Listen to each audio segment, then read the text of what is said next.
Every good man is one bad day away from becoming someone he despises.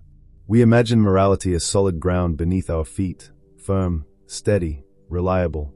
But in reality, it's thin ice, ready to crack under pressure. Virtue isn't armor, it's a comforting illusion, a story we tell ourselves to hide the darkness lurking just beneath the surface. People like to believe they're inherently good, yet history shows otherwise. Dark psychology reveals the uncomfortable truth. Beneath kindness, generosity, and compassion lie impulses we pretend don't exist: anger, greed, selfishness, cruelty. These urges never disappear, they are just suppressed, waiting patiently for the right moment to rise and take control. When circumstances change, when we're faced with fear, temptation, or unbearable pain, morality quickly becomes negotiable. A good man confronted by desperation will rationalize terrible choices. He'll convince himself it's temporary, necessary, justified.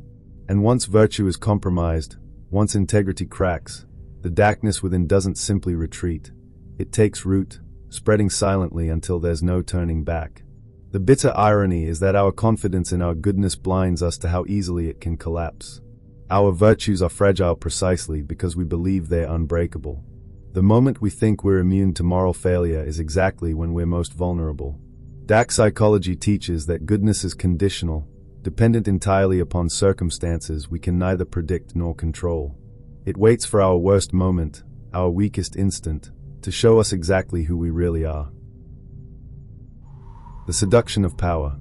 Power doesn't corrupt, it reveals what we've desperately tried to hide.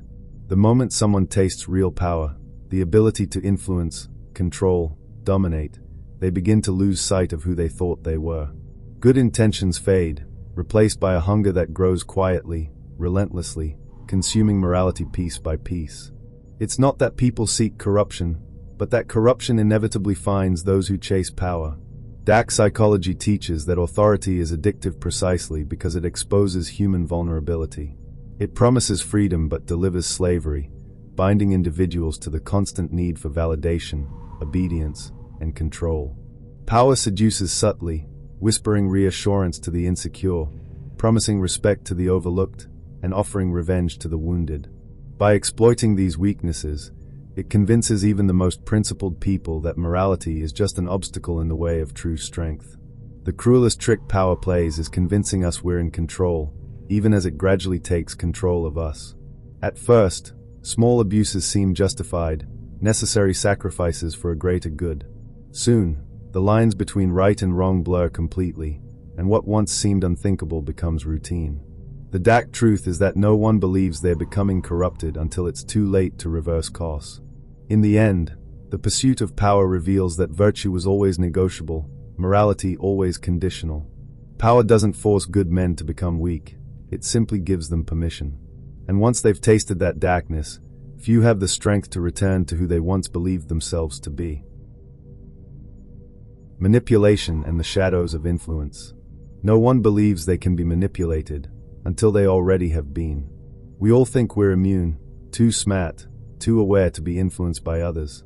Yet the reality of human psychology is far darker and more uncomfortable.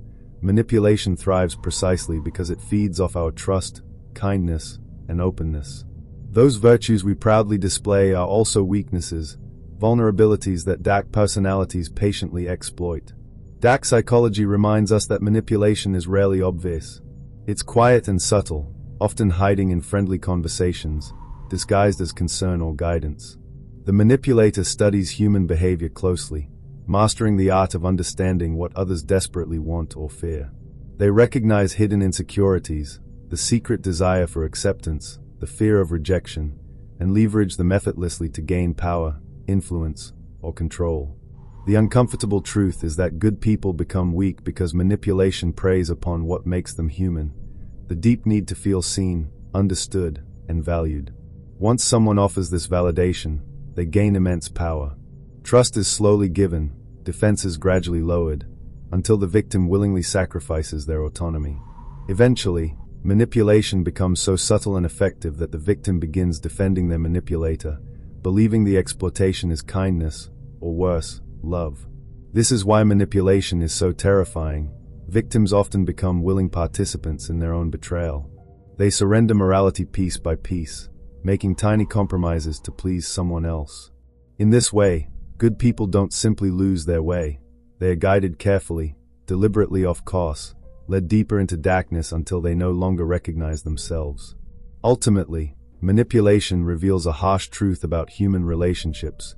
Trust is the greatest vulnerability. By placing faith in the wrong hands, even the strongest, most principled individuals can find themselves broken down, stripped of identity, dignity, and morality, forced to confront a dark, unsettling truth, that even goodness itself can become the weapon used against us. Fear and the loss of identity. Fear doesn't just control people, it reshapes who they become.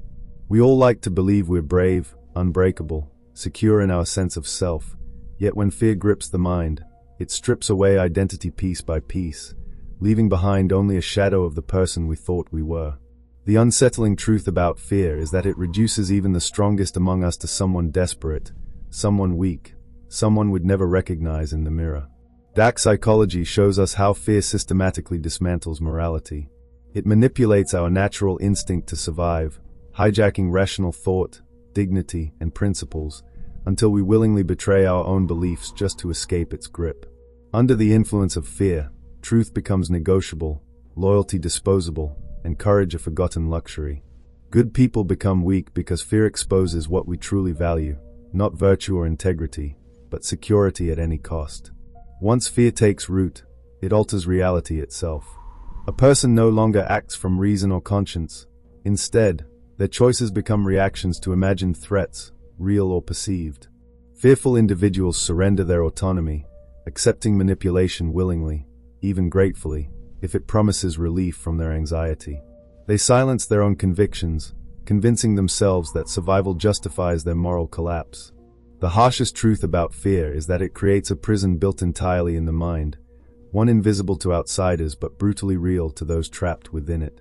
Each decision made in fear chains the individual further, until escape feels impossible.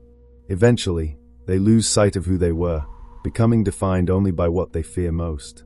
Understanding this dark mechanism is crucial, because fear isn't going anywhere. It's embedded in our nature, waiting patiently for the right moment to surface. If you want to understand how to face this darkness, recognize manipulation, and avoid becoming someone you despise, you must first acknowledge fear's power to destroy identity and morality. Only by confronting the terrifying truths within ourselves can we reclaim some measure of control. But even then, the battle is uncertain.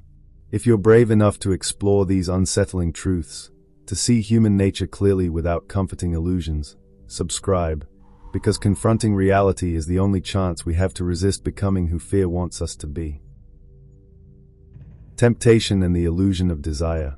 We tell ourselves we'd never cross certain lines, until desire shows us exactly how thin those lines truly are. Temptation whispers quietly, promising pleasure, satisfaction, and fulfillment, yet its promises are hollow, carefully designed illusions that trap even the most morally certain individuals. The darkest truth is that people rarely abandon their virtue for evil. They abandon it for pleasure disguised as freedom. Dark psychology reveals desire's sinister power. It manipulates not through threats or violence, but through something far more powerful: hope. Desire convinces us we deserve more, that morality is a limitation keeping us from the happiness we're owed. The temptation isn't just about pleasure, it's about entitlement, the dangerous idea that rules exist only for others, not ourselves. Once a person believes they're an exception, morality loses its meaning altogether. What makes temptation so powerful is how gradually it works. It rarely demands sudden betrayal or immediate corruption. Instead, it quietly convinces good people to accept tiny compromises, minor lies, small indulgences, each step rationalized easily until morality becomes flexible. Eventually, those small steps add up, until the individual stands at a distance from virtue, wondering how they got there. The uncomfortable truth about desire is that it's never satisfied. Each indulgence leads inevitably to another, each fulfillment leaving only deeper emptiness behind. People become trapped chasing something that always remains just beyond reach, sacrificing their integrity piece by piece, until virtue itself is a distant memory. In the end, temptation exposes the brutal reality that virtue is conditional, morality fragile, and human nature perpetually vulnerable. It reveals that even the strongest principles can crumble under the quiet pressure of desire. The illusion of fulfillment is temptation's greatest weapon, one that ensures we willingly surrender everything we once valued, until nothing remains but a hollow version of the person we once believed ourselves to be. Redemption or ruin. Everyone believes they can come back from darkness, until they discover the way home no longer exists. We comfort ourselves with the idea that redemption is always possible, that morality, once compromised, can be restored. But dark psychology offers a bleaker truth. Certain paths, once taken, erase any chance of return. The most painful realization is not simply that good people can fall, but that some never truly get back up. When virtue breaks, it doesn't shatter neatly, it leaves jagged edges, permanent scars that redefine who we are. Those who have tasted darkness never fully escape it. Even if they manage to restore their image or reclaim a measure of integrity, they remain forever haunted by the choices they've made. The darkness becomes part of their identity, a shadow following silently, reminding them of what they became and how easily it happened. The lie society tells, that redemption is guaranteed, is comforting but dangerous. It blinds us to the true consequences of moral compromise, the lasting damage inflicted on a person's character. Even after apologies, repentance, or punishment, the person who emerges is never the same. Trust once broken can't fully heal. The innocence of goodness, once lost, can't be recovered. Dark psychology tells us clearly, the line crossed is permanent. We carry the stain indefinitely. Yet people desperately cling to hope, believing in second chances. This hope is a cruel irony. It gives strength to continue but provides no guarantee of restoration. The attempt at redemption is exhausting, filled with uncertainty, doubt, and self-loathing. For many, the struggle to reclaim virtue only reinforces their sense of failure, pushing them further toward despair. They become trapped, neither fully redeemed nor fully lost, suspended in a moral limbo that offers no peace. Ultimately, this reveals the harshest truth of all, that darkness leaves marks too deep to erase. Once good people become weak, the return journey is not only uncertain, it may never truly exist. In facing this painful truth, we find ourselves forced to ask, is redemption possible, or is ruin the only honest ending? Perhaps recognizing this dark truth is the only real redemption possible, accepting that some choices can't be undone, and that even good people, once broken, remain forever changed.